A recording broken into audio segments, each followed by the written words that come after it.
আপনাদেরকে কেউ কি কখনো উল্লেখ করেছে যে মহান পাক পরওয়ারদিগার রব্বুল আলামিন আরবি বর্ণমালার 28টি হরফের মাঝখানে 60টি হরফ চিরতরে সূরা ফাতিহা থেকে ডিলিট করে দিয়েছেন?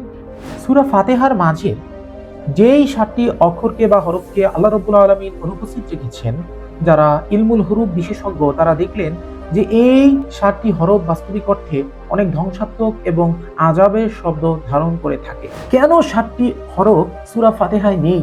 কি এমন 7টি হরফ? সেই 7টি হরফের মাঝে কি এমন নিগূঢ় রহস্য বিদ্যমান রয়েছে যা আমরা জানি না? আমি আপনাদেরকে সম্পূর্ণরূপে বুঝিয়ে দিব যে সূরা ফাতিহার মাঝে 28টি হরফের মাঝখানে কোন 7টি হরফ আল্লাহ রাব্বুল আলামিন অনুপস্থিত রেখেছেন। 1400 বছর যাবৎ মুসলিম জাতি সূরা ফাতিহাকে প্রতিদিন অন্তত 17 বার তেলাওয়াত করে যাচ্ছে। প্রতিদিন আমরা 5 ওয়াক্ত যে নামাজ আদায় করি, এই 5 ওয়াক্ত নামাজের ভিতর আমাদের প্রতি রাকাতে সূরা ফাতিহা তেলাওয়াত করতে হয়। মহানবী হযরত মুহাম্মদ সাল্লাল্লাহু আলাইহি ওয়াসাল্লাম ইরশাদ করেন, সূরা ফাতিহা হচ্ছে সমগ্র কোরআন শরীফের মা। মহানবী সাল্লাল্লাহু আলাইহি ওয়াসাল্লাম সূরা ফাতিহাকে কোরআন শরীফের মা বলার সাথে সাথে শিফা বলেও উল্লেখ করেছেন। একবার কি কখনো আপনাদের মস্তিষ্কে এই প্রশ্ন জেগেছে যে সূরা ফাতিহার ভিতর এমন কি রয়েছে যার জন্য মহান পাক পরওয়ারদিগার রব্বুল আলামিন প্রতিদিন প্রতি ওয়াক্ত নামাজে সূরা ফাতিহা তেলাওয়াত করা আবশ্যক করে দিয়েছে? আমি হাফেজ সাইফুল্লাহ মানসুর আজ আপনাদের স্বাগতম জানাচ্ছি এমন এক ভিডিওতে, যে ভিডিওর আলোচনা আপনাদের মস্তিষ্ককে সম্পূর্ণ হেলিয়ে রেখে দিবে। প্রিয় ভাই বোন, একজন মুসলিম হিসাবে আপনারা প্রতিদিন 5 ওয়াক্ত নামাজ আদায় করেন এবং যদি কেউ 5 ওয়াক্ত নামাজ সম্পূর্ণরূপে আদায় করে তাহলে সে প্রতি ওয়াক্ত নামাজে প্রতি রাকাতে কমসে কম প্রতিদিন অন্তত যদি ফরজ এবং সুন্নাত গুলো আদায় করে থাকে তাহলে অন্তত 17 বার সূরা ফাতিহা তেলাওয়াত করেছে। আমরা সর্বদাই সূরা ফাতিহা তেলাওয়াত করে থাকি এবং সূরা ফাতিহার যে অর্থ সেই অর্থ আমরা অনুধাবন করে থাকি। আপনাদেরকে কেউ কি কখনো উল্লেখ করেছে যে মহান পাক পরওয়ারদিগার রব্বুল আলামিন আরবি বর্ণমালার 28টি হরফের মাঝখানে 60টি হরফ চিরতরে সূরা ফাতিহা থেকে ডিলিট করে দিয়েছেন? কেন 7টি হরফ সূরা ফাতিহায় নেই? কি এমন 7টি হরফ? সেই 7টি হরফের মাঝে কি এমন নিগূঢ় রহস্য বিদ্যমান রয়েছে যা আমরা জানি না? চলুন আজকে আমাদের এই ভিডিওতে আমরা সেই 7টি হরফের ব্যাপারে বিস্তারিত জানবো, যেই হরফগুলো মহান পাক পরওয়ারদিগার রব্বুল আলামিন পবিত্র কালামে পাকের উম্মুল কোরআন বা মাতা স্বরূপ সূরা ফাতিহার ভিতর থেকে চিরতরে ডিলিট করে দিয়েছেন, কিংবা সূরা ফাতিহায় সেই হরফগুলি সম্পূর্ণরূপে অনুপস্থিত। প্রিয় ভাই বোন, আমি হাফেজ সাইফুল্লাহ মানসুর পবিত্র কালামে পাকের প্রত্যেকটি আয়াত, প্রত্যেকটি সূরা, প্রত্যেকটি অক্ষর নিয়ে এমন ভাবে গবেষণা করি এবং প্রচেষ্টা করি এমন কিছু সায়েন্টিফিক জিনিস বের করে আনতে, এমন কিছু মেটাফিজিক্যাল স্ট্রাকচার আপনাদের সামনে তুলে ধরতে যেগুলো আপনাদেরকে চিন্তা করতে বাধ্য করবে যে আজ থেকে 1400 বছর পূর্বে মরু নিবাসী একজন মানুষের পক্ষে কিভাবে এতটা ম্যাথমেটিক্যাল স্ট্রাকচার ফলো করা সম্ভব, কিভাবে এতটা নিখুঁত স্ট্রাকচার ফলো করে এক একটা সূরা আমাদের সামনে উপস্থাপন করা সম্ভব। আমাদের এই চিন্তা এবং আমাদের এই চেতনা আমাদের ঈমানকে মহান পাক পরওয়ারদিগার রব্বুল আলামিনের প্রতি আরো আরো আরো মজবুত করবেন। আপনাদের মাঝে অনেক মানুষের প্রশ্ন যে আমার এই ভিডিওগুলো তৈরি করার প্রধান উদ্দেশ্য কি, আমি কি মেসেজ আপনাদের কাছে দিতে চাচ্ছি।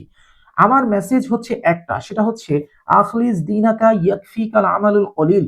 তোমার ঈমানকে খাঁটি করো, তোমার অল্প আমল তোমার নাজাতের জন্য যথেষ্ট হবে।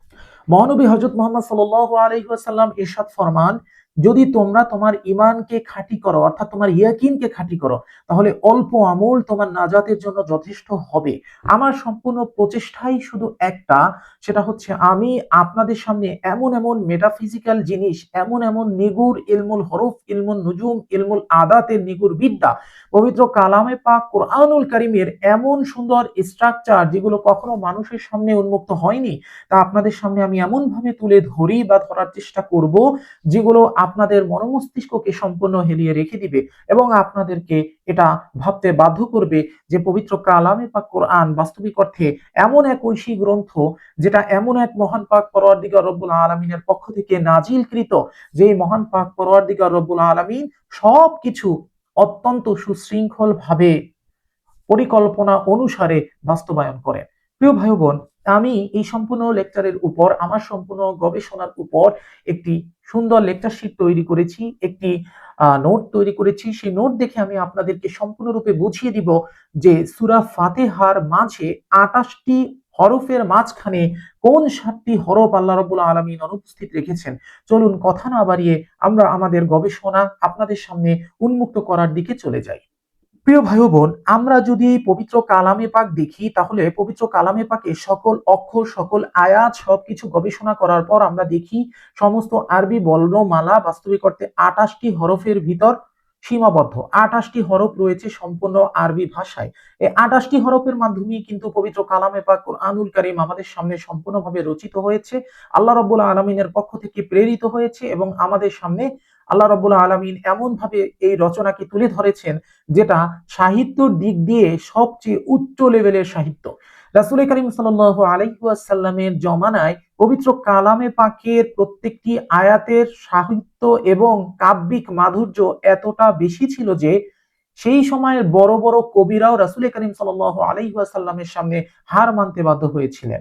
তো আমরা বেশি কথা বাড়াবো না, যখন আমরা পবিত্র কালামে পাক কোরআনুল কারীমের প্রথম সূরা সূরা ফাতিহার দিকে অতি নিগুড় ভাবে তাকাই, তখন আমরা দেখতে পাই যে সূরা ফাতিহার ভিতরে 7টি হরফ সম্পূর্ণরূপে অনুপস্থিত। এই 7টি হরফ কি একটু আমরা দেখে নিই।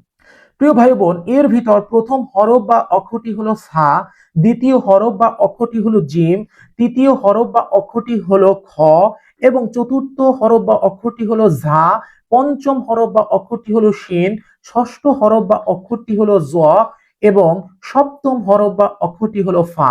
প্রিয় ভাই বোন, কেন এই 7টা হরফ বা অক্ষর সূরা ফাতিহার ভিতর অনুপস্থিত? এই প্রশ্ন আপনারা আপনাদের বিবেককে করবেন আজকের আমার এই আলোচনা পরিপূর্ণরূপে দেখার পর। আমি আমার গবেষণা থেকে যতটুকু পেয়েছি ততটুকু আমি আপনাদের সামনে তুলে ধরছি।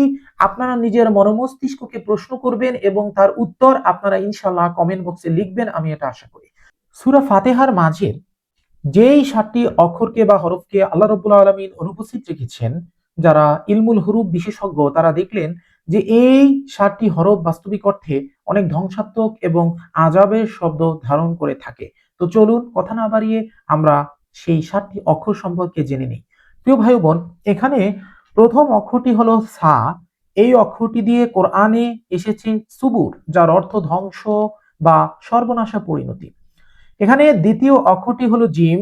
এই অক্ষরটি হলো জাহান্নামের প্রথম অক্ষর, যা চূড়ান্ত শাস্তির স্থান। তৃতীয় অক্ষরটি হলো খ। এটি দিয়ে আসে খিজ্জুন, যার অর্থ চূড়ান্ত লাঞ্ছনা বা অপমান। চতুর্থ অক্ষরটি হলো ঝা। এটি দিয়ে কোরআনে এসেছে জাকুম, যার অর্থ জাহান্নামীদের সেই ভয়ঙ্কর কাঁটাযুক্ত খাবার। পঞ্চমটি হলো শিন। এটি দিয়ে আসে সাকাওয়া, যার অর্থ দুর্ভাগ্যের চরম সীমা।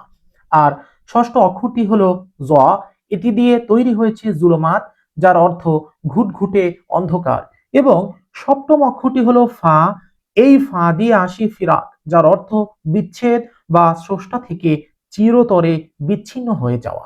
একটু ভেবে দেখুন, 1400 বছর আগে আরবের মরুভূমিতে বসে একজন মানুষ, যিনি কোনোদিন স্কুলে যাননি, যিনি কোনোদিন কলেজে যাননি, যিনি কোনোদিন ভার্সিটিতে যাননি, তিনি কিভাবে এরকম এক অদ্ভুত গাণিতিক ক্যালকুলেশন সম্বলিত সূরা তৈরি করতে পারেন, যেখান থেকে ধ্বংস, লাঞ্ছনা আর অন্ধকারের প্রতিটি অক্ষরকে নিখুঁতভাবে ছেকে বের করে দেওয়া হয়েছে। সূরা ফাতিহার আরেক নাম হলো আশ-শিফা বা চূড়ান্ত নিরাময়। এটি হলো উম্মুল কিতাব বা মূল গ্রন্থ। প্রিয় ভাই বোন, উম্মুল কিতাব বা মূল গ্রন্থ মানে কি? উম্মুল কিতাব মানে হচ্ছে কিতাবের মা বা সম্পূর্ণ গ্রন্থের বাস্তবিক অর্থে যিনি মা বা মূল, তাকে বলা হয় উম্মুল কিতাব। এ ব্যাপারে সামনে আমরা আরো 6টি ভিডিও নিয়ে আসবো ইনশাআল্লাহ তাআলা। প্রিয় ভাই বোন, যতটুকু আলোচনা করেছি আমি আশাবাদী এইটুকু আলোচনা থেকে আপনাদের মনোমস্তিষ্কে এই প্রশ্ন অবশ্যই উদয় হবে যে হাউ ইজ ইট পসিবল। প্রিয় ভাই বোন, আমি যতটুকু গবেষণা করেছি আমি আমার গবেষণাগুলো আপনাদের সামনে উন্মুক্ত করে দিচ্ছি, আপনাদের সামনে প্রেজেন্ট করতেছি এই আশায় যে এই গবেষণাগুলো দেখে আপনাদের মস্তিষ্কে অবশ্যই এই প্রশ্ন আসবে যে যে পবিত্র কালামে পাক কোরআনুল কারীম রব্বুল আলামিন আমাদের জন্য নাজিল করলেন, বাস্তবিক অর্থে এর পিছনে কত সায়েন্টিফিক ব্যাখ্যা রয়েছে, এর পিছনে কতটা মেটাফিজিক্স রয়েছে। প্রিয় ভাই বোন, আমার প্রচেষ্টা আপনাদের ইয়াকিনকে বৃদ্ধি করা, আপনাদের ভিতরের ইমানি চেতনাকে জাগ্রত করা। আল্লাহ রাসূল ইরশাদ করেন, আখলিস দীনাকা ইয়াকফিকাল আমালুল কলিল। এর অর্থ হচ্ছে তোমার ইমানকে খাঁটি করো, অল্প আমল তোমার নাজাতের জন্য যথেষ্ট হবে। তো আমাদের ইমানকে খাঁটি করতে হবে, আমাদের ইয়াকিনকে খাঁটি করতে হবে। আমাদের বুঝতে হবে যে মহান পাক পরওয়ারদিগার রব্বুল আলামিন আমাদের কাছে এই কোরআনকে পাঠিয়েছেন, সেই মহান পাক পরওয়ারদিগার রব্বুল আলামিন সকল বিজ্ঞানীদের বড় বিজ্ঞানী। আমি আশাবাদী আজকের এই ভিডিওটি আপনাদের কাছে ভালো লেগেছে। আমি সামনেও এরকম অনেক অদ্ভুত অলৌকিক জিনিস সম্বলিত ভিডিও আপনাদের সামনে তুলে ধরবো ইনশাআল্লাহ তাআলা। সে পর্যন্ত সবাই ভালো থাকুন, সুস্থ থাকুন, মোস্ট ইম্পর্টেন্টলি ফুর্তিতে থাকুন। আজকের এ পর্যন্তই। আসসালামু আলাইকুম ওয়া রাহমাতুল্লাহি ওয়া বারাকাতুহু।